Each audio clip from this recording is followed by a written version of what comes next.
August 15, 2024, Dannemora Correctional Facility, Cell Block D. Tommy Briggs had been Mike Tyson's cellmate for exactly 11 days, the man who claimed he was inside for check fraud. That's exactly why the Italian crime family paid him $25,000 to drive the sharpened metal into Iron Mike's neck while he slept. 2:17 a.m. Tommy rose from his bunk, weapon in hand, moving toward the legendary boxer's sleeping form. He pressed the point against Mike's throat. What happened in the next 8 seconds became the most talked-about incident in maximum security history. The warden called emergency meetings because of it, and for months afterward, when inmates talked about Mike Tyson, they always came back to this night. The night Tommy Briggs tried to kill a sleeping giant. The night Mike Tyson's reflexes proved that legends never truly sleep. Before we jump back in, tell us where you're tuning in from, and if this story touches you, make sure you're subscribed because tomorrow I've saved something extra special for you. Tommy's hand trembled as the sharpened metal kissed Mike's skin. One quick thrust and he'd be $25,000 richer. The former heavyweight champion lay motionless, his massive frame rising and falling with each breath. Tommy had watched Mike's sleep patterns for 11 nights straight. The man was a heavy sleeper, exhausted from the mental weight of wrongful imprisonment. The weapon, a commissary spoon filed to razor sharpness over weeks, caught the dim light filtering through the cell bars. Tommy had practiced the motion 100 times in his mind. Drive it deep into the carotid artery. Mike would bleed out in seconds, too fast for the guards to respond even if they cared enough to try. But legends, as Tommy was about to learn, have different rules. Mike's eyes snapped open, not the slow blink of someone waking up, the instant alertness of a predator who'd spent 20 years in rings where hesitation meant unconsciousness. His hand shot up faster than Tommy's nervous system could process, iron fingers clamping around Tommy's wrist with the force of a hydraulic press. Tommy gasped as bone ground against bone. The weapon clattered to the concrete floor. "Wrong move, little man." Mike's voice carried no anger, no surprise. Just the cold certainty of someone who'd been expecting this moment for 3 years. He twisted Tommy's arm with surgical precision, applying just enough pressure to dislocate the shoulder without breaking it. Tommy's scream died in his throat as Mike's other hand covered his mouth. "Shh." Mike sat up slowly, maintaining his grip. "We're gonna have a conversation, but first you're gonna tell me who sent you." Tommy's eyes bulged with pain and terror. Up close, even at 58, Mike Tyson was a monument to violence barely contained in human form. Prison had stripped away the showmanship, the media persona, the carefully managed public image. What remained was the core that Custamato had forged decades ago, a weapon that thought and breathed. Mike released Tommy's mouth, but kept the arm twisted at an unnatural angle. "The Torino family, right? Those guineas been wanting me dead since I refused to throw the Morrison fight in '93.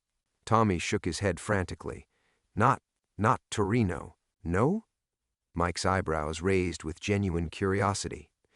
"Then who's got 25 large to waste on my obituary? How did you know the price?" Mike's laugh held no humor, because that's exactly what they paid to have me framed for this bullshit drug charge. Same amount. These people ain't creative with their money. He twisted Tommy's arm another degree. "So who's writing the checks? I can't. They'll kill my sister." Mike studied Tommy's face in the pale light. "Fear, yes, but something else. Regret? The kind of regret that came from taking money for a job that felt too personal, too cruel. What else did they tell you to do, Tommy? Just stick me and walk away? Or was there a message?" Tommy's silence stretched too long. Mike's grip tightened. "There was a message," Tommy whispered. Something about your daughter." The temperature in the cell seemed to drop 20 degrees. Mike's breathing stopped entirely for 3 heartbeats. "What about my daughter?" They said to tell you that Exodus sends her regards." Mike's world tilted. Exodus had been dead for 3 years. Brain tumor at 24, the only pure thing in his entire violent existence, taken while he was locked away, unable to even attend her funeral. The guards had told him she'd asked for him at the end, asked for her daddy who couldn't come. Tommy felt Mike's grip loosen as shock replaced rage. It was the opening he'd been trained to exploit. His left hand, the one Mike hadn't disabled, slipped to the backup weapon taped under his mattress. Another sharpened implement, insurance for exactly this scenario. But as Tommy pulled the second blade free, Mike's eyes refocused with laser intensity. You just made this personal. What happened next would be dissected by prison psychologists, criminal investigators, and boxing historians for years. Tommy Briggs had provoked something in Mike Tyson that 3 years of wrongful imprisonment, systematic abuse, and isolation hadn't been able to touch. He'd weaponized the memory of a dead daughter against a man who'd already lost everything. Mike moved with the fluid brutality that had made him the youngest heavyweight champion in history. But this wasn't a boxing ring with rules and referees. This was a concrete cage. And Tommy had just awakened something that even Mike himself thought was dead. The backup blade never found its target. Tommy's second weapon joined the first on the floor as Mike demonstrated why the boxing commission had needed to frame him rather than face him. But as Tommy collapsed, his lips moved one final time, forming words that would haunt Mike for months. She's not really gone. Then silence. Just Mike standing over an unconscious body, finally understanding that his imprisonment, his frame-up, and now this assassination attempt weren't random acts of criminal opportunism. Someone who knew about Exodus, knew enough to use her memory as a weapon, wanted him dead. And tomorrow, Mike was going to start finding out who. The words echoed in the darkness long after Tommy's breathing had settled into the shallow rhythm of unconsciousness. She's not really gone. Mike stood motionless above the crumpled form, his massive hands still trembling with residual adrenaline, trying to process what couldn't be possible. 3 years, 2 months, and 16 days since the funeral he'd been denied. 3 years since the last phone call where Exodus had whispered, "I love you, Daddy," through the static of the prison phone system, her voice already thin with the cancer eating her brain. 3 years since the chaplain had delivered the news that his baby girl, the only person who'd ever looked at him and seen something worth saving, was gone. Mike sank onto his bunk, the springs groaning under his weight. The cell felt smaller now, the walls pressing in with the weight of Tommy's impossible words. He'd memorized every crack in the concrete, every rust stain on the bars, every sound the prison made as it settled into the early morning hours. Dannemora had become his world, a gray purgatory where time moved like cold honey and memories were the only escape from institutional brutality. But memories of Exodus were sacred ground, even in his own mind. She'd been born when he was at his lowest, after the Holyfield fights, after the rape conviction, after the world had decided he was nothing more than an animal in designer suits. The doctors had warned him that his lifestyle, the drugs, the violence, the chaos, might have damaged something essential. Then Exodus arrived, perfect and screaming and utterly unafraid of her father's scarred hands. Mike reached under his mattress and pulled out a letter, the paper soft from countless readings. The state had finally forwarded her final correspondence 6 months after her death, bureaucratic efficiency at its finest. Her handwriting had been shaky near the end, but the words were pure Exodus. "Daddy, I know you think you're a monster. I know because you told me so when I was 12 and you thought I was old enough to understand why other kids' fathers were scared of you. But monsters don't read bedtime stories. Monsters don't cry during Disney movies. Monsters don't drive 3 hours to every soccer game just to sit in the stands and cheer." The letter went on for 2 pages, her voice clear even through the morphine haze of her final weeks. She'd forgiven him for everything. The missed birthdays when he was fighting, the scandal that had followed their family, the fact that he couldn't be there when she needed him most. Exodus had seen something in him that the world refused to acknowledge, a father who'd loved him perfectly but completely. Mike folded the letter carefully and returned it to its hiding place. The ritual had become his evening prayer, his connection to something beyond these walls. Tomorrow would mark exactly 1,177 days since her death. He'd been counting, the way she'd counted the days until Christmas as a child. The prison was settling into its deepest quiet now, that dead-of-night silence when even the guards dozed at their posts. Mike had learned to navigate these hours, when the absence of sound made space for grief to breathe. He'd spent his career in the spotlight, performing his rage for sold-out crowds, but real pain required solitude. A distant clang echoed through the cell block, someone's metal cup hitting the floor 3 tiers down. The sound triggered a memory. Exodus at 7 years old, conducting elaborate tea parties with toy china while he sat cross-legged on her bedroom floor, his massive frame folded into child-sized furniture. She'd insisted he use the proper voice for Mrs. Whiskers, her stuffed cat. "Deeper, Daddy. Mrs. Whiskers is very serious about her tea." The sweetness of the memory made Tommy's words burn deeper. Someone had reached into Mike's most private grief and weaponized it. Someone knew exactly which scar to reopen. Mike glanced at Tommy's unconscious form. The man would wake up in a few hours with a concussion and the kind of story that would make him a legend among the inmates, assuming he was stupid enough to tell it. But beneath the con man's bravado, Mike had glimpsed something unexpected, genuine regret. Tommy hadn't enjoyed delivering that message about Exodus. He'd looked sick saying it, which meant whoever was pulling the strings understood psychological warfare better than simple assassination. They wanted Mike to suffer before he died. They wanted him to question everything, his memories, his grief, his understanding of what he'd lost. The first hint of dawn was creeping through the narrow window, casting gray shadows across the cell walls. Mike had survived the night, but tomorrow would bring questions he wasn't ready to answer. Prison officials would want to know why his cellmate was unconscious. The guards would file reports. The machinery of institutional justice would grind forward, indifferent to the deeper mystery. But Mike was already planning. Someone had made the mistake of invoking his daughter's name. They'd opened a door they couldn't close. And tomorrow, after the interviews and the paperwork in the bureaucratic theater, he was going to start hunting. Exodus deserved that much. She deserved the truth. The morning brought chaos disguised as routine. Guards flooded the cell at 6:47 a.m., their boots thundering against concrete as they discovered Tommy's unconscious form. Mike sat motionless on his bunk, watching the performance of institutional concern. Paramedics checking vitals, sergeants barking orders, the warden's assistants scribbling notes that would disappear into bureaucratic oblivion. "Briggs slipped getting out of bed," Mike told the investigator, his voice carrying the flat certainty of a man who'd survived 3 years by saying exactly what needed to be said. "Hit his head on the sink. I was asleep." The lie hung in the stale air like cigarette smoke. Everyone knew it was bullshit. Tommy's injuries were too precise, too surgical. But prison politics demanded plausible deniability. Mike Tyson killing his cellmate would generate paperwork, media attention, federal investigations. Mike Tyson witnessing an unfortunate accident was just another Tuesday at Dannemora.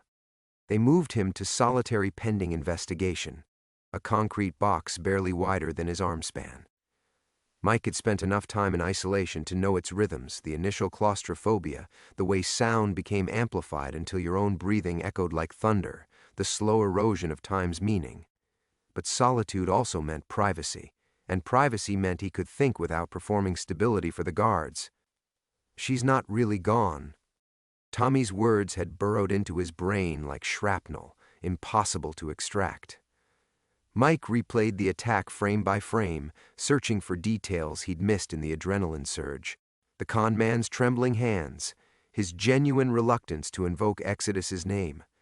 The way he'd whispered those final words like a confession rather than a taunt. What if Tommy had been delivering more than a psychological weapon? What if someone wanted Mike to question everything he thought he knew about his daughter's death? The possibility felt like sacrilege. Exodus was buried in Mount Hebron Cemetery in Queens, her headstone reading "Beloved Daughter" in letters Mike had chosen personally through prison correspondence. He'd been denied permission to attend the service, but his lawyer had described every detail: the white lilies, the packed chapel, the way grown men had wept as they carried her casket. But doubt, once introduced, metastasized like cancer. At 3:17 p.m., footsteps approached his cell. Mike recognized the measured pace. Officer Martinez, one of the few guards who treated inmates like humans rather than inventory. The slot in the door scraped open. "You got mail, Tyson." Something came through the warden's office. Priority delivery. The envelope slid through the opening and landed on the concrete floor with a whisper. Mike stared at it for several heartbeats before moving. The return address was unfamiliar, a law office in Syracuse he'd never heard of, but the handwriting on the front made his blood freeze. His name was written in careful cursive, each letter formed with the deliberate precision of someone who'd been taught proper penmanship. Mike had seen that handwriting on birthday cards, school reports, and grocery lists left on his kitchen counter. He'd seen it in the final letter hidden under his mattress. Exodus's handwriting, impossible but unmistakable. Mike's hands shook as he tore open the envelope. Inside was a single sheet of legal letterhead and a photograph. The photo fell first, a Polaroid showing a young woman in profile, her face turned away from the camera but her silhouette heartbreakingly familiar. Same delicate neck, same way of holding her shoulders when she was concentrating. The woman was sitting in what looked like a hospital room, sunlight streaming through windows that definitely weren't part of Mount Hebron Cemetery. The letter was typed, professional, and cold. Mr. Tyson, your daughter's medical care has been exemplary, but recent complications require decisions that only family can make. The enclosed photograph was taken 6 days ago. Exodus has been asking for you. We understand this news may come as a shock. Circumstances required us to let you believe she had died. Those circumstances have now changed. You have 72 hours to decide if you want to see her alive or continue believing she's dead. Your choice will determine whether she remains safe or becomes unnecessary. Instructions will follow. Management. Mike read the letter 3 times before the words penetrated his consciousness. Then he was moving, pacing the tiny cell like a caged animal, his mind racing through possibilities that defied logic. Exodus was dead. He'd grieved her, carried her memory like a sacred relic, built his entire emotional survival around accepting that loss. But the photograph, Christ, the photograph looked real. Someone had orchestrated an elaborate psychological operation, complete with forged documents and staged photos. Or someone had faked his daughter's death 3 years ago and kept her hidden while he rotted in prison. Both options seemed impossible. Both options meant everything he'd believed about his imprisonment, his frame-up, even his own grief was a carefully constructed lie. The worst part was the hope beginning to bloom in his chest like a malignant tumor. Hope that Exodus might be alive meant accepting that her death, his most profound loss, had been weaponized against him. Someone had watched him suffer for over 3 years, knowing they held the power to end that suffering with a phone call. Mike sank onto the narrow cot, still clutching the photograph. Tomorrow, those promised instructions would arrive, and he'd have to choose between the grief he'd learned to carry and a hope that might destroy him. Either way, his old life was over. Mike didn't sleep. He sat rigid on the concrete slab that passed for a bed, the photograph balanced on his knees, watching shadows crawl across the walls as hours bled together. Every few minutes he'd hold the picture toward the dim light, searching for signs of digital manipulation, evidence that someone was playing an elaborate psychological game. The curve of her ear, the way her hair fell across her shoulder. Even in profile, even after 3 years, he knew his daughter's silhouette better than his own reflection. By morning, Mike had convinced himself it was bullshit. Had to be. He'd built an entire framework of survival around Exodus being gone, around carrying that specific weight. The alternative, that she'd been alive while he grieved her, that someone had orchestrated his suffering with surgical precision, threatened the foundation of everything he'd become in this concrete tomb. When breakfast arrived through the slot, he didn't touch it. Food felt like betrayal somehow, like accepting comfort while his world tilted off its axis. You okay in there, Tyson? Martinez's voice carried genuine concern. Medical says you haven't been eating. Mike wanted to answer, but words felt dangerous. Speaking would make this real, would acknowledge that someone had reached through prison walls and detonated his carefully constructed emotional defenses. Better to stay silent, to let the guards assume he was processing Tommy's attack in whatever way violent men processed violence. The morning stretched like pulled wire. Mike found himself listening for footsteps, dreading the arrival of those promised instructions while simultaneously craving them. The waiting was its own torture, hope and terror feeding each other in an endless spiral. At 11:43 a.m. the footsteps came. Not Martinez this time, but the heavy, measured pace of someone uncomfortable being in the solitary wing. The slot opened, and another envelope appeared. Mike stared at it for 5 minutes before moving. This one was thicker, heavier. No return address, just his name written in block letters that revealed nothing about their author. Inside, a cell phone, cheap, disposable, the kind drug dealers used for single conversations. Taped to its back was a note with a time, 2:15 p.m., and a single word, answer. Mike held the phone like it might explode. Someone had smuggled contraband into maximum security, past metal detectors and searches, and the elaborate paranoia that kept Dannemora functioning. That kind of access required either massive corruption or connections that reached into the administration itself. The phone remained silent until exactly 2:15. When it rang, Mike's thumb hovered over the answer button for 3 rings. On the 4th, he pressed it but said nothing. "Hello, Michael." The voice was electronically distorted, sexless and cold. "You've seen the photograph. You have questions." Mike's throat felt like sandpaper. "Who is this?" "Someone who's been watching your situation with interest. Your frame-up was expensive. Your imprisonment has been educational. But circumstances have changed and decisions need to be made. Exodus is dead." Mike forced the words out, testing them against the photograph still clutched in his other hand. "Exodus is 27 years old. She believes you abandoned her. She doesn't know about the frame-up, doesn't know you've been in prison thinking she was dead. From her perspective, her father simply vanished during her medical crisis and never came back." The phone felt slippery in Mike's sweating palm. "You're lying. The brain tumor was real, Michael. The surgery was real. The recovery was complicated. Someone needed you focused entirely on your grief, not asking inconvenient questions about who might want you neutralized. Dead daughters are excellent motivation for emotional paralysis." Mike's vision blurred. The concrete walls seemed to be breathing, expanding and contracting with his pulse. "What do you want?"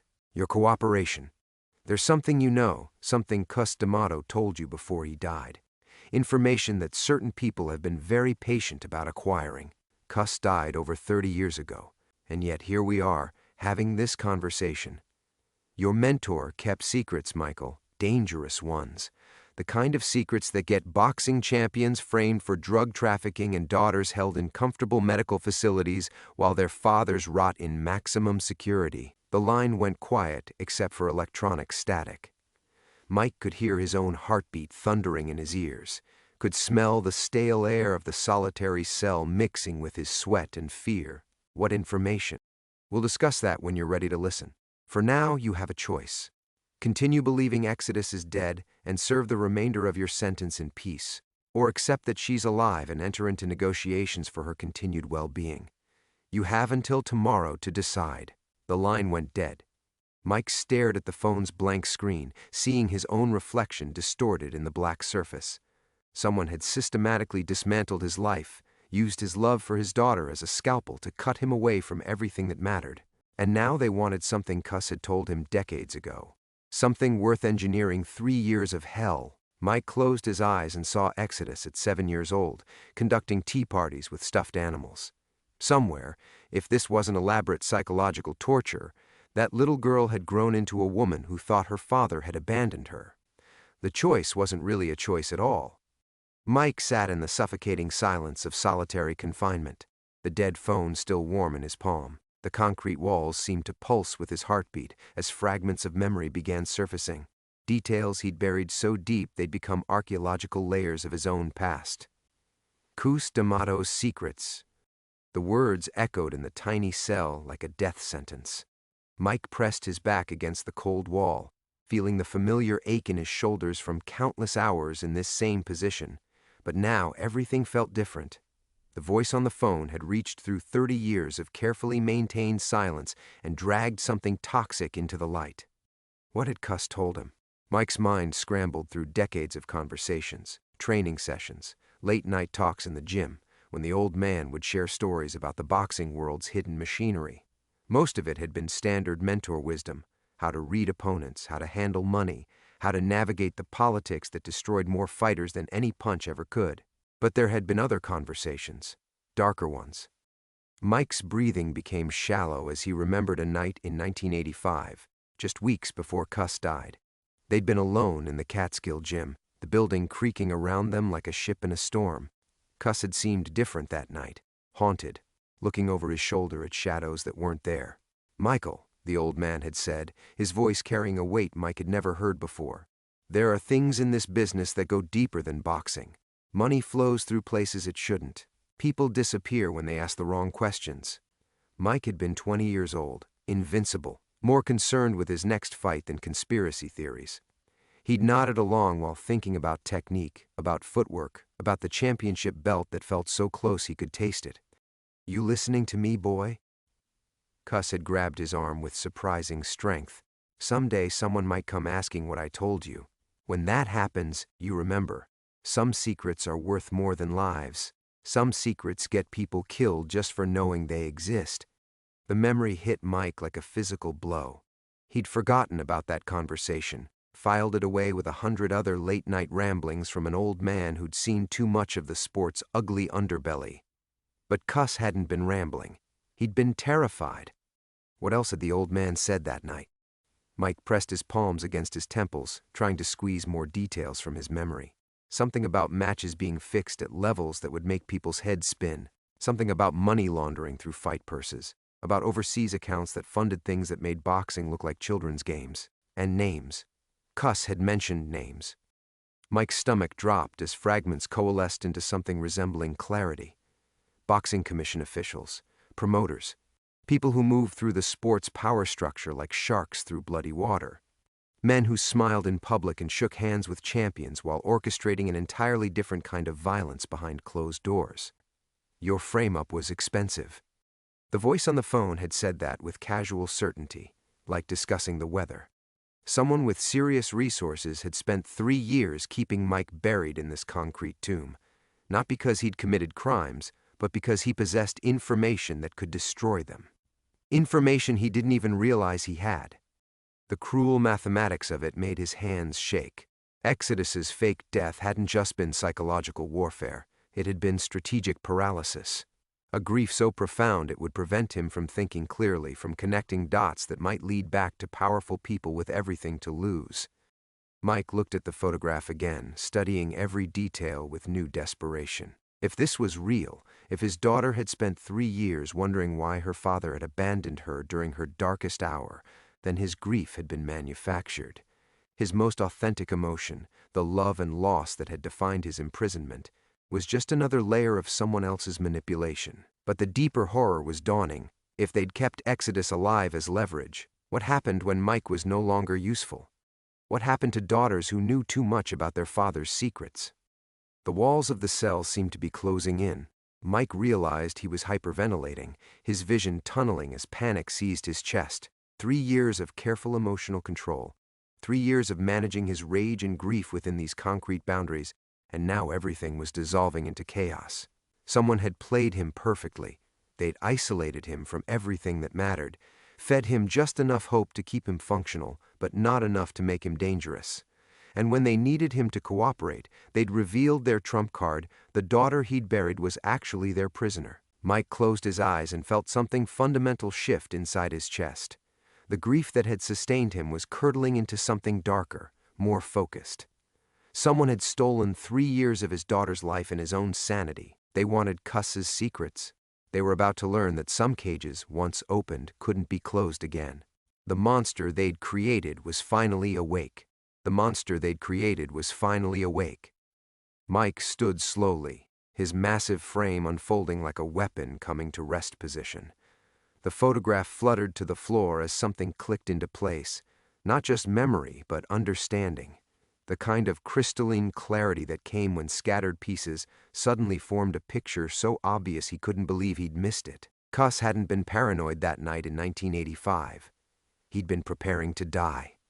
The realization hit Mike with the force of a sledgehammer. Every detail from that final conversation came rushing back with photographic precision. Cuss pacing the empty gym, checking the doors twice, speaking in whispers even though they were alone. The old man hadn't been sharing random conspiracy theories. He'd been conducting a confession. "Michael, listen careful now." Cuss's voice echoed across 30 years like he was standing in the cell. "There's an account. Numbers I'm gonna tell you, but you can't write them down, ever. Just remember them like you remember combinations, like muscle memory." Mike's breath caught. The numbers. Christ, how had he forgotten the numbers? To 7 to 4 to 2 9 to 1 8 to 3 to 6 to 5. They'd meant nothing to 20-year-old Mike Tyson, just another string of digits the old man made him repeat until it was burned into his brain like a prayer. But Cuss had made him recite those numbers every day for 2 weeks before he died, drilling them with the same intensity he'd used to teach defensive positioning. Cayman National Bank, Mike whispered to the empty cell, the words surfacing from buried memory like bodies rising from deep water. Account holder, Constantine D'Amato. Constantine, Cuss's real first name, the one nobody used except on legal documents. Mike's hands began to shake as more details emerged from the archaeological dig of his own mind. Cuss explaining how the account worked, how it could only be accessed with both the numbers and a voice authorization from someone the old man trusted completely. "Someday they gon' come for this information," Cuss had said, gripping Mike's shoulders with hands that felt like iron. "When they do, you remember, that account holds enough evidence to burn down half the boxing world. Names, dates, money trails, everything." Evidence of what? Mike had been too young, too focused on glory to ask the right questions. Now, sitting in a concrete tomb with his daughter's life hanging in the balance, the implications were becoming horrifyingly clear. Cuss D'Amato hadn't just been a trainer. He'd been documenting corruption on a scale that reached into places Mike couldn't even imagine. The account wasn't just money, it was insurance, protection against the very people who'd eventually killed him, and they'd waited 30 years to come collecting. Mike sank back onto the cot as the full scope of his manipulation became visible. They'd framed him not because he knew about the account, but because they weren't sure what Cuss had told him. 3 years in prison had been an extended interrogation, watching him for signs that he possessed dangerous information. When he'd shown no indication of knowing anything, they'd gotten impatient. Enter Tommy Briggs with a sharpened spoon, and Exodus's name on his lips. But here was the beautiful, terrible irony. Their patience had been their mistake. If they'd come for him immediately after Cuss died, when Mike was young and angry and stupid, he might have given them the numbers without understanding their significance. Instead, they'd let him mature in this concrete womb, let him develop the kind of strategic thinking that came from having nothing but time to analyze every angle. Now he understood exactly what he possessed, and exactly what it was worth. The disposable phone buzzed. A text message, just an address in Syracuse and a time tomorrow, 3 p.m. Come alone. Bring your decision. Mike stared at the screen, feeling something cold and predatory spreading through his chest. They thought they held all the cards, his daughter's life, his freedom, his future. They thought grief and desperation would make him compliant. They were about to learn that Mike Tyson had spent 3 years in maximum security, becoming something far more dangerous than the young champion they remembered. Prison had taught him patience, strategy, how to think several moves ahead. Most importantly, it had taught him that some things were worth dying for. Mike typed a single word, yes, but as he hit send, his lips curved into something that wasn't quite a smile. They wanted Cuss's secrets. They'd get them. Every number, every detail, everything the old man had entrusted to his care. What they wouldn't expect was the price Mike Tyson intended to extract in return. The account numbers were just the beginning. Tomorrow, in Syracuse, the real negotiation would start. And these people were about to discover that the monster they'd created had learned to think like a chess player while maintaining the instincts of a killer. The game was finally beginning. Mike deleted the text and powered down the phone, but sleep was impossible. He lay on the narrow cot staring at the ceiling, his mind racing through scenarios and contingencies like a computer running combat simulations.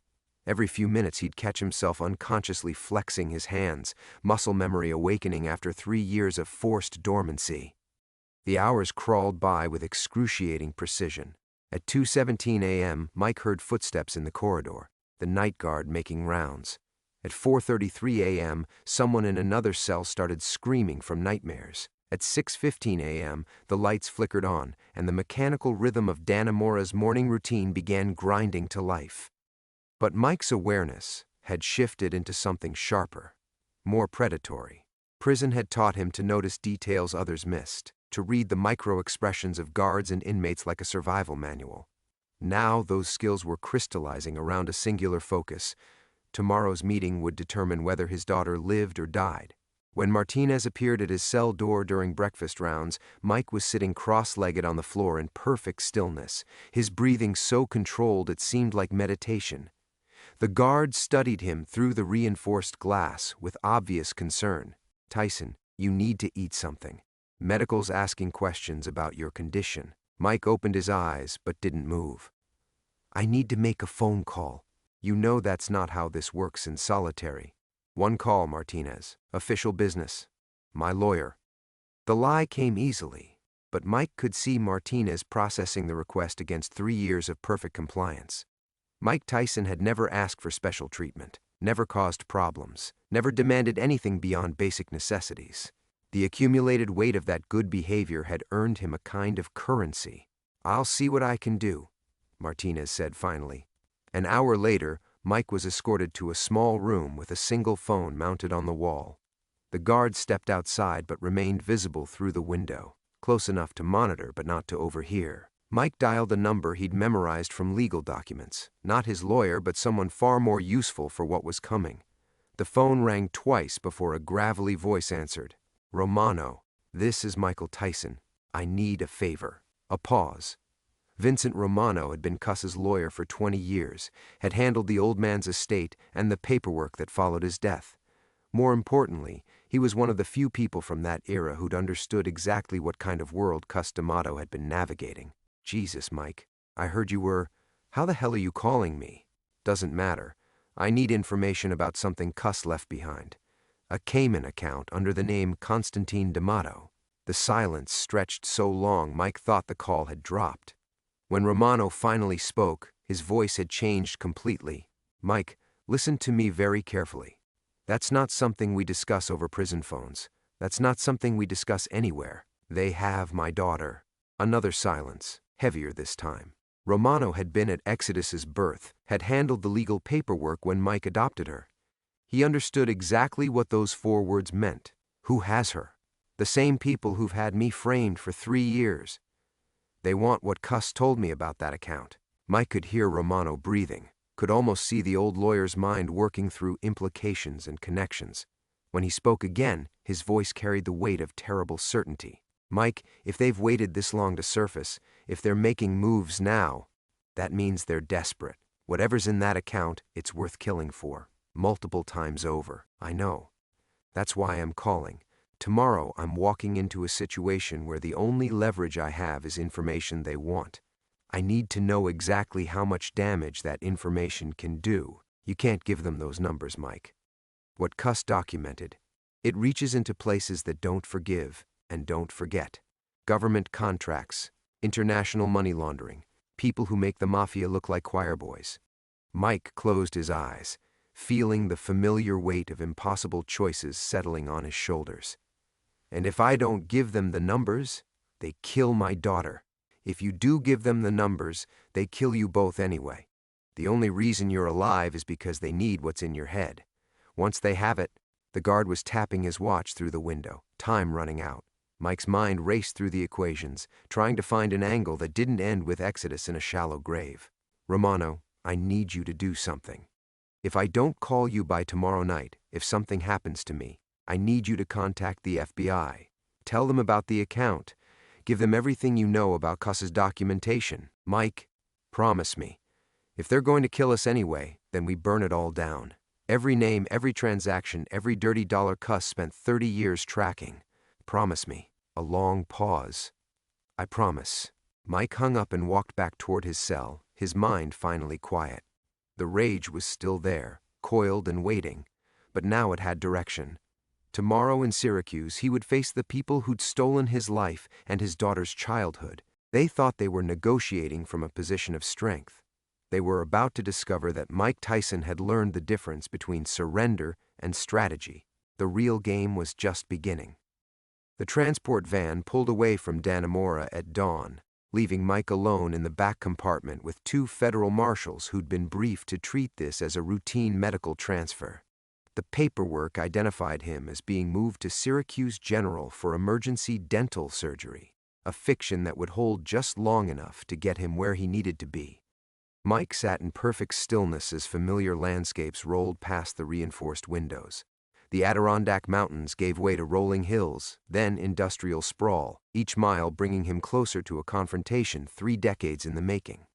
His hands rested calmly in his lap, but beneath the surface, every muscle fiber was coiled like piano wire. The van stopped at a rest area outside Syracuse. One of the marshals stepped out to make a phone call, returning with new instructions and a puzzled expression. 20 minutes later, Mike was being transferred to an unmarked sedan driven by a man in an expensive suit who spoke with careful neutrality. "Mr. Tyson, I'm here to escort you to your appointment. Please understand that any deviation from the agreed protocol will have immediate consequences for your family." Mike said nothing, studying the driver's profile as they merged onto Interstate 81. The man was professional, controlled, but there was something else, a tension that suggested he understood exactly how dangerous this situation had become. These weren't street criminals or even organized crime. This was something larger, more sophisticated. The sedan pulled into the parking garage of a downtown office building. Mike was led to a service elevator that bypassed the lobby, rising 12 floors to open into a corridor lined with unmarked doors. At the end of the hall, his escort knocked twice, paused, then knocked once more. The door opened to reveal a conference room that could have belonged to any corporate law firm: polished mahogany table, leather chairs, floor-to-ceiling windows overlooking the city. But the 3 people waiting inside radiated a kind of authority that had nothing to do with legitimate business. "Michael," said the woman at the head of the table. She was perhaps 60, silver-haired, wearing a suit that probably cost more than most people's cars. "Please, sit." Mike remained standing, his gaze moving methodically around the room. The second man was younger, maybe 45, with the bearing of someone accustomed to violence but trying to appear civilized. The third was older, wearing a boxing commission pin on his lapel, a detail that made Mike's jaw clench involuntarily. "Where is my daughter?" The woman smiled with practiced warmth. "She's safe, closer than you might think, actually. But we have business to conclude before any reunions can occur." She slid a tablet across the table, its screen showing a live video feed. Mike's breath caught as he recognized Exodus. 3 years older, her face thinner than he remembered, sitting in what appeared to be a hotel room. She was reading, unaware she was being watched, very much alive. "The account numbers, Michael. That's all we need, and this entire unfortunate chapter can close." Mike's hands slowly curled into fists. For 3 years he'd imagined this moment, the confrontation with whoever had destroyed his life. He'd expected to feel rage, the familiar red tide that had defined so much of his youth. Instead, he felt something colder, more focused. "Cuss told me about you," he said quietly. "All of you." He knew this day would come. The commission official leaned forward. Constantine was getting old, sentimental. He forgot that some partnerships require permanent discretion. "So you killed him. We protected an enterprise that benefits many people. Your mentor threatened that stability with his conscience." Mike studied their faces, seeing the casual certainty of people who'd operated above consequences for so long they'd forgotten what accountability looked like. They thought this was just another transaction, another problem to be solved with leverage and intimidation. They had no idea they were sitting across from a man who'd spent 3 years learning to weaponize patience. "The numbers," Mike said. 77429183665. The woman's eyes lit up as she typed into her phone, clearly accessing the Cayman account remotely. The younger man actually smiled, already reaching for his own device to coordinate whatever came next. But Mike wasn't finished. "Password is Exodus lives forever. All caps, no spaces." The woman looked up sharply. "That's not what Constantine told us. Cuss was smarter than you thought. He programmed a secondary access protocol. That password triggers an automatic data dump to 12 different federal agencies. Every transaction, every name, every dirty dollar he spent 30 years documenting." The silence in the room was absolute. Mike could see them processing the implications, understanding dawning like a slow poison. "By now, your account activity is being traced. Your communications are being monitored. And my daughter," Mike's voice dropped to barely above a whisper, "she better be in that hotel room when the FBI kicks down the door in about 10 minutes. The younger man reached for his jacket, but Mike was already moving.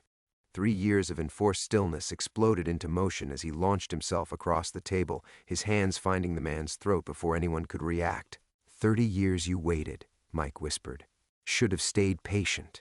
The younger man's eyes bulged as Mike's grip tightened, but the sound of sirens rising from the street below made everything else irrelevant. Through the floor-to-ceiling windows, Mike could see black SUVs swarming the building's entrance like antibodies attacking an infection. The woman was screaming into her phone, but the words dissolved into meaningless noise as Mike released his hold and stepped back. The commission official had gone pale, understanding finally settling over his features like a death mask. They'd spent 3 decades thinking they were the predators in this equation. Romano made the calls 2 hours ago, Mike said, his voice steady despite the adrenaline coursing through his system. Every federal agency, every international banking authority, everyone Cuss documented in his insurance files.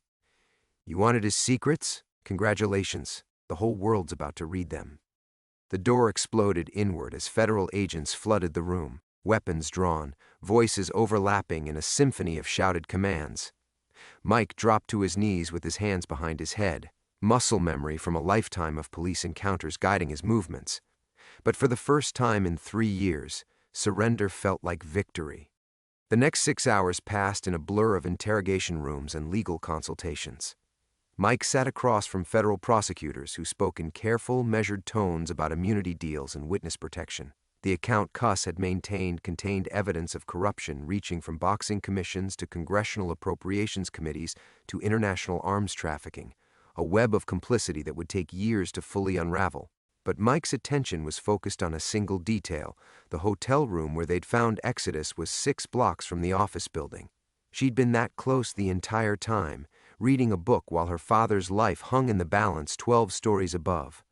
When they finally brought her to the federal building, Mike felt something inside his chest that had been clenched for 3 years finally release. She was 17 now, taller than he remembered, with his eyes and her mother's stubborn chin. The way she looked at him, cautious, uncertain, but without fear, told him everything he needed to know about the woman she was becoming. "Dad?" Her voice was smaller than he expected, carrying the weight of a childhood spent believing her father was a criminal. "I'm here, baby girl. I'm right here." They held each other in a sterile conference room while lawyers shuffled papers and federal agents coordinated arrests across 3 continents.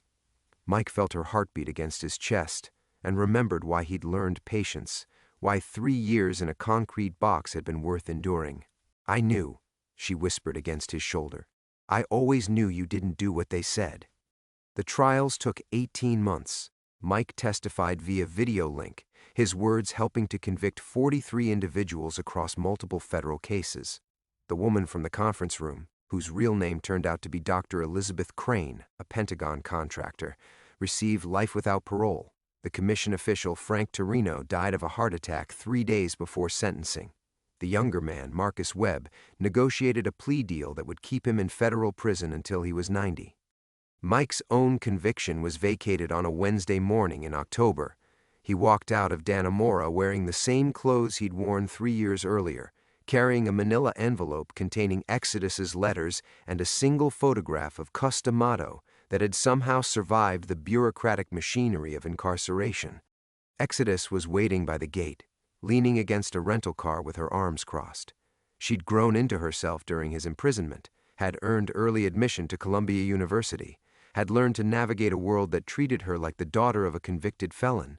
Now she just looked like a young woman picking up her father from a very long business trip. "So," she said as they drove away from the prison, "what now?" Mike watched the Adirondack Mountains scroll past the passenger window, thinking about time and patience and the weight of secrets carried too long. The rage that had defined so much of his life felt distant now, transformed into something more sustainable. Not forgiveness, he would never forgive what they'd taken from him in Exodus, but acceptance, understanding that some battles could only be won by refusing to fight them on the enemy's terms. "Now we go home," he said. "We remember Cuss the way he deserved to be remembered. We live the kind of life he would have wanted for us." Exodus nodded, her hands steady on the steering wheel. In the side mirror, Mike watched Dannemora Correctional Facility disappear behind a line of trees. Somewhere in those walls, Tommy Briggs was serving 25 years for attempted murder. Somewhere beyond those walls, the ripples from Customato's long game were still spreading, touching lives the old trainer had never met but somehow managed to protect. The monster Mike Tyson had become in that place was finally quiet. What remained was just a father and daughter, driving toward a future that belonged entirely to them. The road ahead was long, but they had learned patience. They had time.